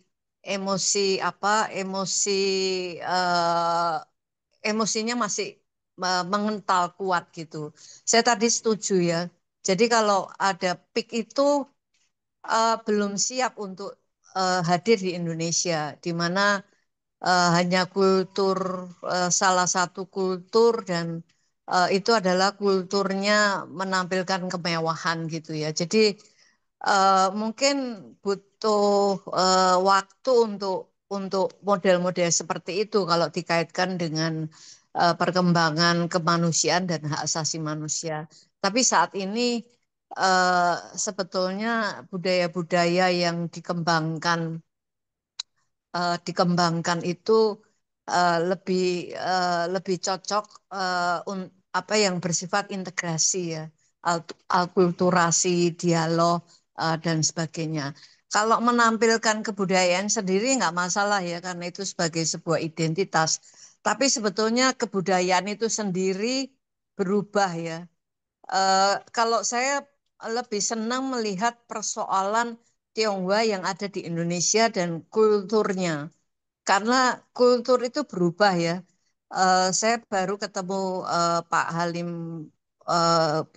Po yang punya Museum Lasem dan Tangerang. Waktu dia ke Cina itu makanan apa ya? Sudah tidak ada. Justru ada beberapa makanan itu uh, ada di Indonesia, di Tionghoa sudah hilang gitu. Jadi sebetulnya kebudayaan itu berubah, beralkulturasi, dan menjadi sesuatu yang baru, itu bukan sesuatu yang itu adalah alamiah gitu ya. Jadi karena itu kalau berdasarkan pada rujukan dan itu referensinya bersifat anakronik. Anakronik itu referensi yang diambil dalam konteks yang tidak urut. Ini sebetulnya salah satu cara pengulasan literasi yang bisa misleading. Jadi kalau mau membuka persaudaraan, mengatasi masalah hubungan Tionghoa dan yang lain itu saya kira titik tolaknya kalau dari masalah lebih baik. Dan kalau saya amati jalur politik gagal ya. Jadi kalau kita menggunakan politik itu selalu kembali lagi kayak rekaman rusak. Ini hubungan tentang double loyalitas ya. Orang Tionghoa dicurigai akan lebih pro ke Tiongkok dan sebagainya. Sampai hari ini masih kuat. Lalu jalur politik, kemudian jalur ekonomi itu juga belum berhasil. Karena itu menurut saya kita perlu membuka jalur baru, yaitu jalur seni dan budaya. Itu belum pernah dicoba. Karena Indonesia itu punya hubungan yang sangat erat dengan berbagai daerah di Nusantara itu karena memberikan teknologi ya. Dulu kan memberikan teknologi ini pertanian, makanan dan sebagainya. Saya kira kalau bicara seni dan kembali ke bicara seni dan teknologi, seni dan budaya, saya kira ini perlu dibuka ya. Ini belum dibuka antara Tiongkok dan Indonesia, kemudian di kalangan budaya Tionghoa Indonesia dengan yang lain, karena sebetulnya itu berubah sesuai dengan konteks sosialnya yang ada. Saya kira itu ya. Terima kasih. Terima kasih Bu Esti. Terima kasih Bu Esti, Makasih, Bu tanggapannya Esti. luar biasa. Kok Mantap. ini nambah 2 lagi nih kok. Ada Pak Budiman sama Mas David ini. Gimana nih, Ya, Kolek? silakan. Saya ikut saja. Pak Budiman ini dari Aspertina. Pak Muhammad Silakan. David tadi duluan. Monggo Mas Muhammad David. Baik, terima kasih kesempatannya. Untuk tanggapan saya terkait Quora sih ada 3 hal ya, Pak Alek ya. Yang pertama itu menarik karena yang diberikan jawabannya saintifik, bahkan pertanyaan-pertanyaan itu dekat dengan kita. Contohnya kayak gimana sih budaya ini lahir atau sejarah ini terjadi, bahkan dijelaskan beserta dari artikel sumber-sumber dan bisa apa namanya dirundingkan gitu. Dan yang kedua, saking menariknya Quora ini terkadang bersifatnya eksklusif ya. Jadi kayak kita bertanya atau berkomentar aja kayak berpikir ulang. Apakah pertanyaan ini relate enggak atau ada sumber enggak terkait Quora apa dari penanyanya maupun yang dijelaskan dari jawabannya. Terus yang ketiga ini sih kok yang rawannya itu salah pahamnya itu entah itu kayak orang gimana bertanyanya atau bahkan menjawabnya sih. Nah, itu yang masih belum ketemu teman-teman di Quora. Ya, efek sampingnya mengandalkan bot AI atau orang-orang yang pendengung. Cuman kalau pendengung sama ibaratnya itu kayak isu-isu politik ya, alhamdulillah udah mulai surut ya. Jadi AI aja sih yang mungkin ya masih jawabannya belum komprehensif kayak penelitian-penelitian atau jurnal-jurnal yang sudah diterbitkan. Kayak begitu sih. Terima kasih. Terima kasih Mas David. Luar biasa. Memang Terima kasih begitulah banyak. Quora itu. Silakan ya, Re. Ya, silakan untuk Pak Budiman untuk memberikan tanggapan atau silakan. Ya, oke. Selamat malam. Selamat malam Pak Malam, malam. Budiman. Ini disuruh suhu saya, jadi mau nggak mau harus nongol. Oke. Ya, sebenarnya Alex ini punya salah nih. Ada Quora tapi nggak pernah ngomong. Ya. Ya, ya. Saya suka Gaul, buka gaul. Quora. Ya. Sebenarnya saya suka buka Quora. Cuma nggak pernah tahu kalau ada pembahasan tentang Tionghoa itu di Quora kan gitu. Ya.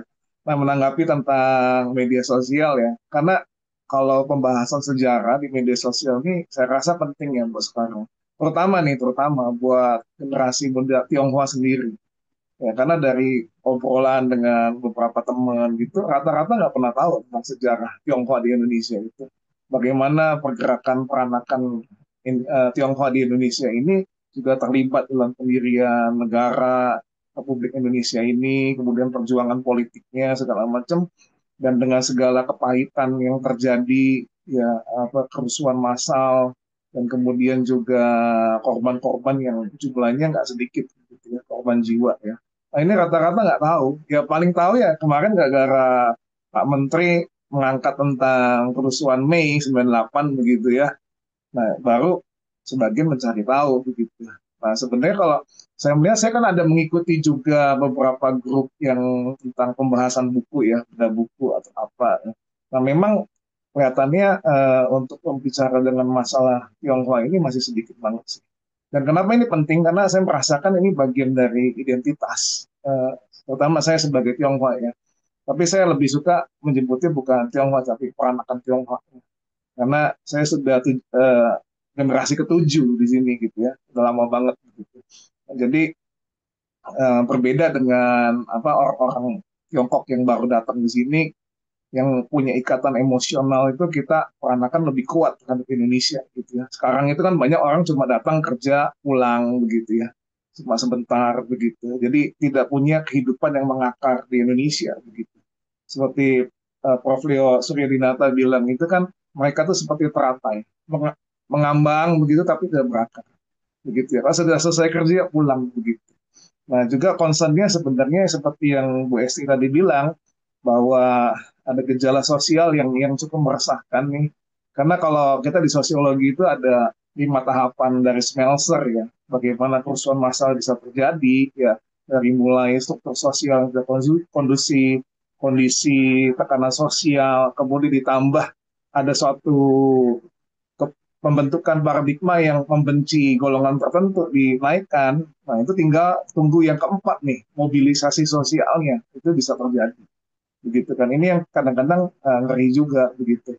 Nah, jadi saya rasa ini positif banget dan sebenarnya saya kepikiran satu, Bu Alex ya, bahwa yang di Quora ini sebenarnya juga bisa dipakai untuk mengumpulkan data nih, misalkan tentang kehidupan peranakan Tionghoa Indonesia yang ada di daerah, begitu ya.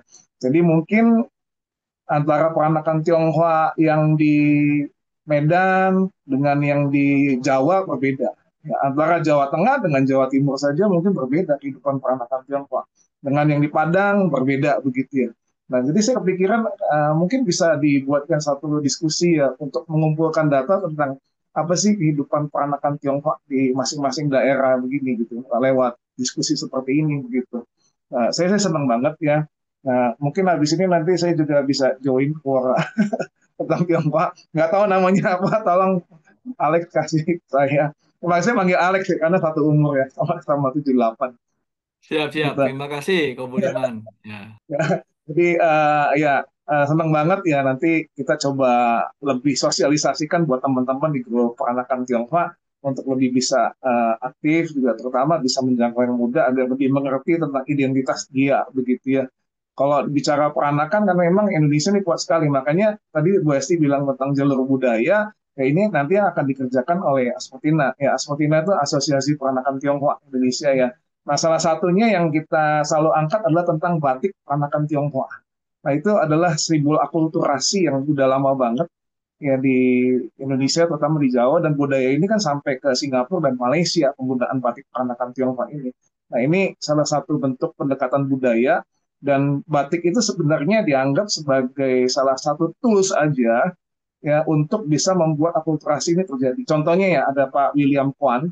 Ya Pak William Kwan itu seorang peneliti batik dan dia tuh membuat proyek di Batang untuk menghidupkan batik peranakan Batang dengan cara dia memilih beberapa siswa SMA dari sekolah-sekolah yang berbeda, ada yang Muslim, ada yang Katolik, ada yang Chinese, ada yang Tionghoa, ada yang bukan begitu, digabungkan jadi satu untuk membuat satu konsep batik bersama.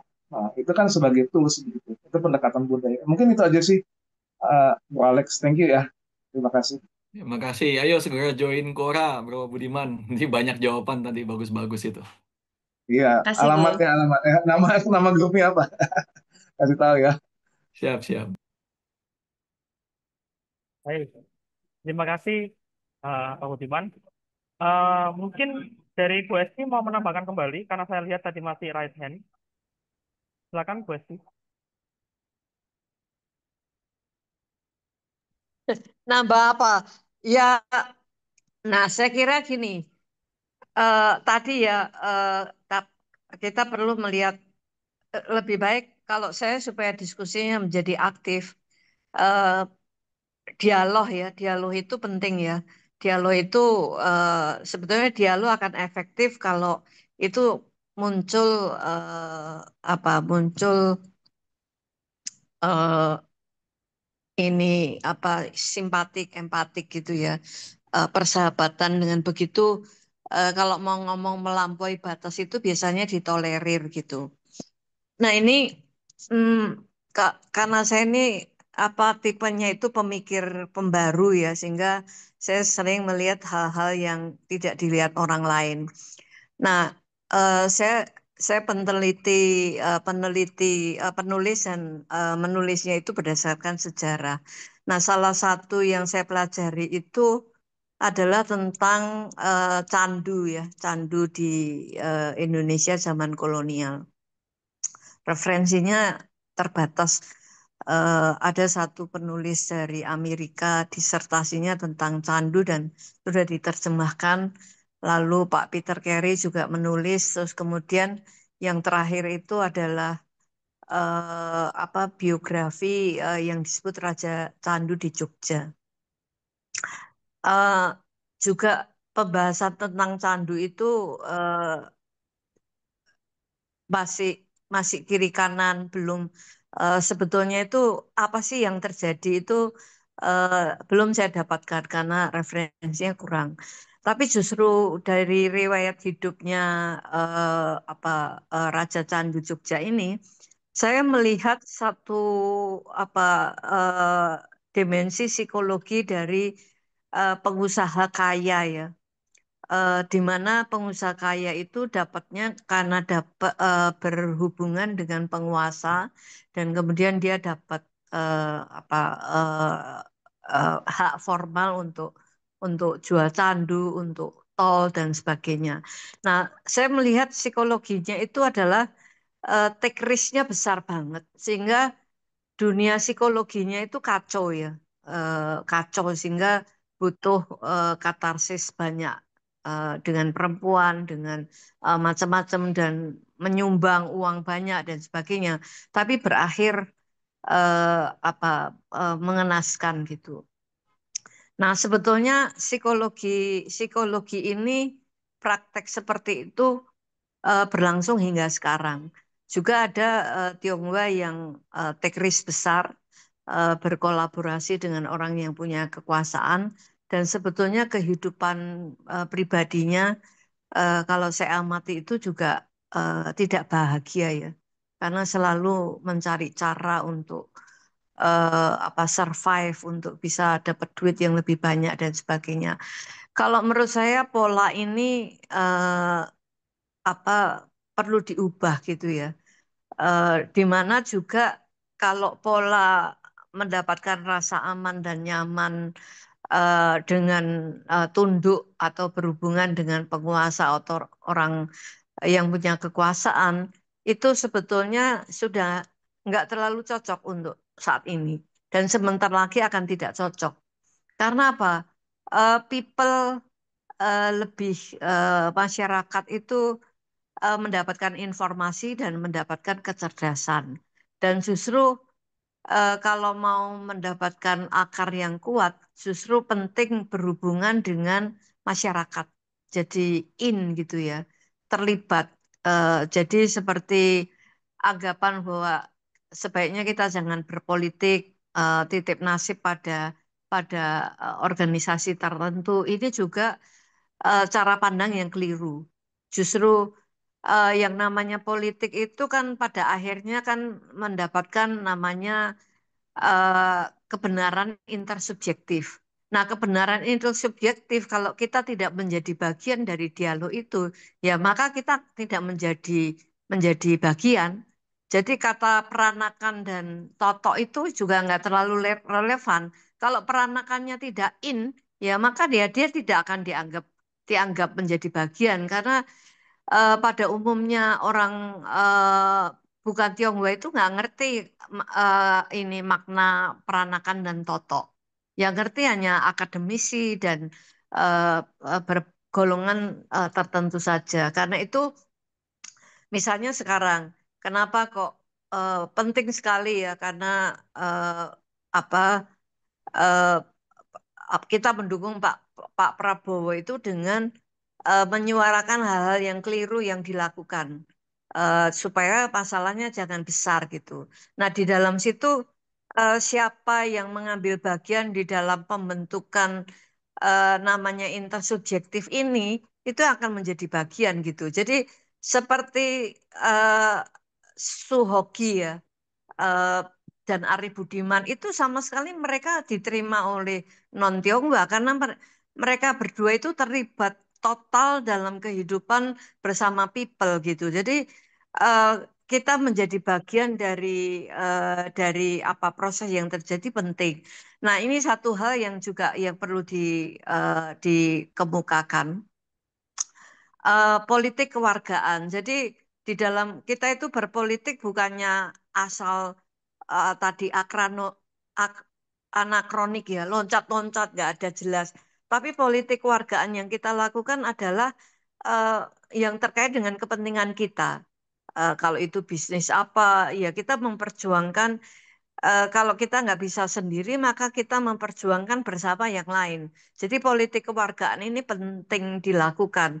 Saya barusan berdialog dengan Pak Robert dari California, Amerika. Dia seorang ahli yang dekat dengan apa NU dan Muhammadiyah yang mengatakan politik elektoral Indonesia itu baik sekali, terbaik di negara-negara Islam yang ada. Eh, apa tapi kemudian membahas soal kewarganegaraan. Ada tahap keduanya adalah kewarganegaraan. Di Amerika, di Eropa dan sebagainya itu politik elektoralnya baik banget.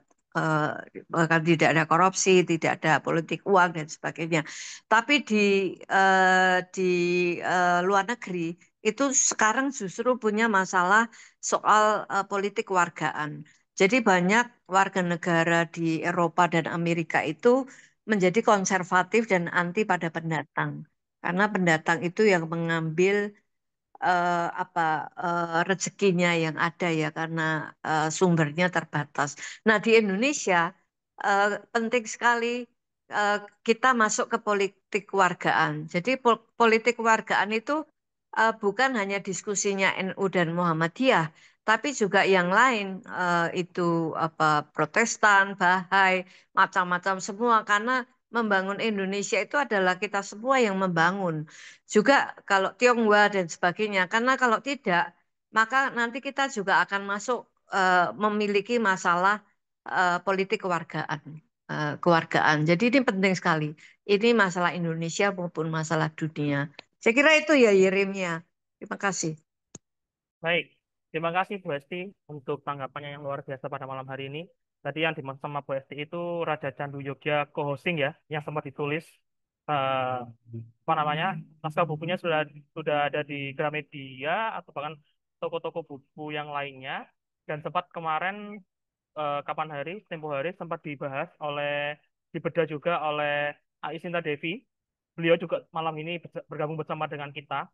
Dan pada malam hari ini selesai sudah diskusi yang sangat luar biasa, tanggapan-tanggapan rekan-rekan teman-teman yang cukup luar biasa mengenai kita semua. Kita berikan aplaus bagi setiap diri kita masing-masing dan juga eh, sebelum kami tutup, mungkin Bapak Ibu, rekan-rekan teman-teman bisa untuk membuka kamera, kita akan berfoto bareng bersama. Silakan, Ko Alex, untuk waktunya. Silakan. Siap. Saya akan membantu untuk men-screenshot. Mungkin teman-teman, kita berikan waktu sebentar untuk membuka kamera. Ya, sudah? Siap. Yere, silakan dihitung. 1, 2, 3.